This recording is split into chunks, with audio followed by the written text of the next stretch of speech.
Deuil national de 3 jours au Burkina Faso après un attentat terroriste.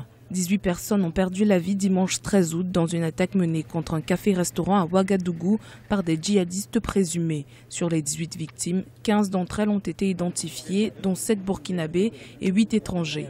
Depuis cette attaque, les messages de soutien se multiplient. C'est le cas notamment du président en exercice de l'Union africaine, Alpha Condé. Il a appelé à l'accélération de la mise en place de la force militaire du G5 Sahel. C'est vraiment quelque chose d'horrible et d'inadmissible qui est arrivé à Ouagadougou, surtout après le premier attentat. Nous allons renforcer la plaidoirie près des pays amis pour que le G5 soit opérationnel le plus rapidement possible, c'est-à-dire les 400 millions dont ils ont besoin, qu'on puisse trouver ça. Parce que même ils ont déjà fait, malgré leur situation économique et financière, ils ont déjà fait un effort financier.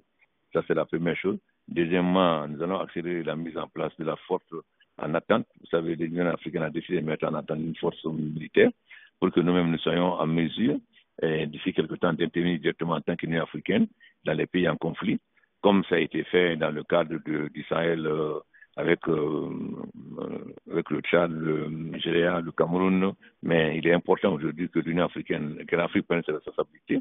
Aucune revendication n'a encore été faite près de 24 heures après l'attaque.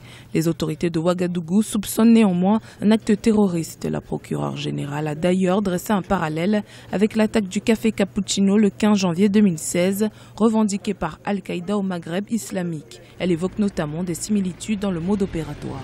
Nous sommes à la deuxième attaque au cœur donc de Ouagadougou, mais nous sommes à des dizaines d'attaques sur l'ensemble du territoire, notamment sur la zone qui va donc de Djibo jusqu'à Loudalan, jusque donc à la frontière du Mali-Niger. Donc, pour l'instant, nous croyons que c'est encore possible de circonscrire le phénomène, de le repousser et de le cerner pour mieux justement appliquer une stratégie qui va avec.